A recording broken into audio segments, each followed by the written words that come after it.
My name is Alison. I'm 39 years old, and for the past 10 years my life has been quiet, maybe too quiet. Every morning, I wake up at 6 a.m. I make breakfast for my son Daniel. He's 9 now. Smart, kind, and he looks just like his father. That's the part that hurts. You see, for 10 years, it's just been the two of us. No calls, no messages, no explanations, just silence. And the truth is, it was all because of one moment, one decision, one mistake I made without thinking. I still remember that day clearly. It was a Saturday afternoon. I had just finished work early and decided to surprise my husband, Mark. We hadn't spent much time together lately. Life had been busy, stressful, distant. So I thought, why not surprise him? I picked up his favorite dessert and drove to his office. But when I got there, I saw something I wish I hadn't. Through the glass window, I saw Mark sitting with another woman. They were laughing, talking closely. She touched his hand, and in that moment my heart dropped. I didn't think. I didn't breathe. I didn't even try to understand. All I felt was anger. I walked in without knocking. "Mark," I shouted. They both looked shocked. "Who is she?" I demanded. Mark stood up quickly. "Alison, wait." "No." I cut him off. "Don't lie to me. I can see everything." The woman looked confused, even nervous. "Alison, please," Mark said calmly. "You're misunderstanding this." But I wasn't listening. I had already decided what I believed. "You're cheating on me," I said, my voice shaking. "After everything, this is what you do." People around us started staring. Mark tried again. "Let me explain." "I don't want to hear it," I yelled. "Just don't come home tonight." Silence. The kind that changes everything. Mark looked at me, hurt, but quiet. Then he said something I didn't expect. "All right. Just one word. No argument. No fight." He picked up his jacket and walked out. And that was the last time I saw him. For 10 years. At that time, I thought I was strong. I thought I was right. But I didn't know that moment would cost me everything. That night I waited. Even though I told him not to come home, a part of me expected him to return, to explain, to fight for us. But he didn't. Hours passed, then days. I called him, no answer. I texted him, nothing. At first, I was angry. Fine, I told myself. If he doesn't care, why should I? But anger doesn't last forever. After a few days, it turns into something else. Doubt. Then worry. Then regret. A week later, I went back to his office. He wasn't there. I asked his co-workers. They said he had taken leave. No one knew where he went. That's when fear really started to sink in. I went home and looked at everything, his clothes, his books, his empty side of the bed. And suddenly, the house didn't feel like home anymore. It felt empty. Weeks turned into months. I stopped sleeping properly. I stopped eating well. And then one day, I found out something that changed everything again. I was pregnant. At first, I didn't know how to feel.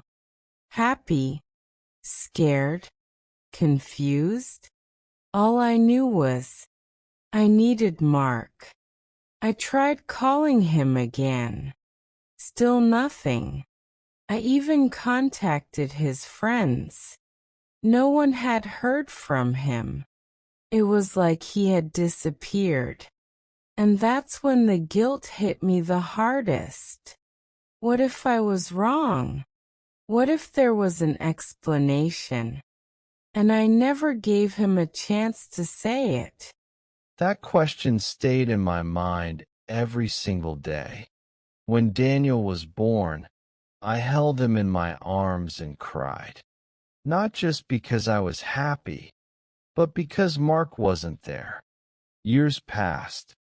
I raised Daniel alone. I worked hard. I tried to be both mother and father. And on the outside, I was doing okay. But inside, there was always that one memory, that one moment, that one mistake. I never stopped thinking about it, not even for a day. Daniel grew up asking questions. Mom, where's my dad? At first, I didn't know what to say. How do you explain something you don't fully understand yourself? I would smile and say, he's far away. But children are smarter than we think. One day, when Daniel was 8, he looked at me and asked, did he leave us? That question broke something inside me. I couldn't lie anymore. So I told him the truth. Well, part of it. I made a mistake, I said quietly. What kind of mistake? He asked. I paused. The kind that changes everything. From that day, Daniel stopped asking, but I could see it in his eyes. The curiosity, the confusion, and maybe even a little sadness. Meanwhile, life kept moving. Work, school, bills, the routine never stops. But sometimes, late at night, when everything was quiet, I would think about that day again, over and over. What if I had just listened? What if I had stayed calm? What if I had trusted him? 3 simple things that I didn't do, and they cost me 10 years. Then one evening, something unexpected happened. I was coming back from work when I saw a familiar face. At first, I thought I was imagining it. But as I got closer, my heart started beating faster. It was him, Mark, standing outside a small cafe. Older, tired, but still him. For a moment, I froze. 10 years of silence. And now he was right in front of me. He looked up and saw me too. Our eyes met. No words, just memories. Neither of us spoke at first. It felt like time had stopped. Then Mark took a step forward. Hi, Alison. Just 2 simple words. But they carried 10 years of silence. Hi, I replied softly. There were so many things I wanted to say. Questions, apologies, explanations. But nothing came out. Finally, I asked, where have you been? Mark looked down for a moment. I left the city, he said. I needed space after that day. His voice was calm, but I could feel the distance. I tried to find you. I said quickly. You disappeared. He nodded. I know. I wanted to. That hurt more than I expected. Then I asked the question that had been in my heart for 10 years. That woman, who was she? Mark looked at me, surprised. Then he sighed. She was my client. I felt my chest tighten. A client. I repeated, yes. She was going through a difficult divorce. I was helping her with legal advice. I stood there, frozen. That's it? I asked. That's it, he said. And the way she touched your hand. I asked.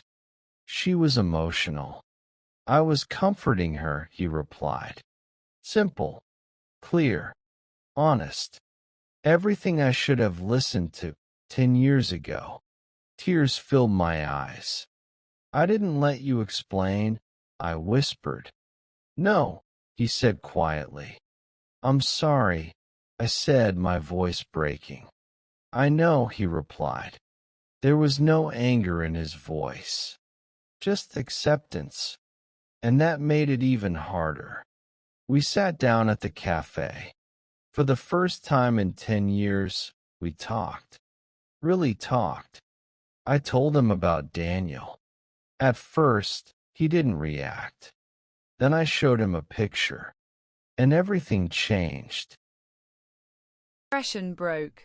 That's my son, he asked. I nodded. He's 9. Mark leaned back, speechless. I didn't know, he said. I tried to tell you, I replied. But you were gone. Silence again. But this time, it felt different. Not empty, just heavy. I missed everything, he said quietly. I didn't know what to say, because it was true.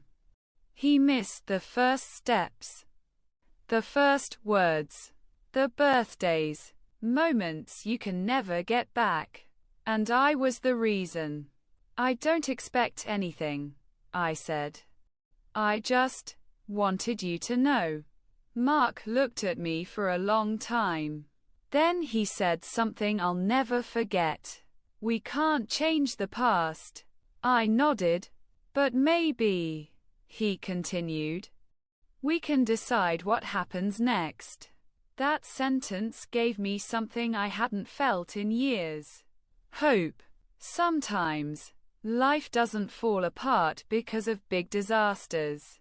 Sometimes, it's one small moment, one wrong reaction, one decision made in anger. And the truth is, not every mistake can be fixed. But some can. If you're willing to face it. If you're willing to admit it. And if you're willing to try again. So before you react, before you assume, before you walk away, ask yourself one question. Do I know the full story? Because one misunderstanding can cost you years, or even a lifetime.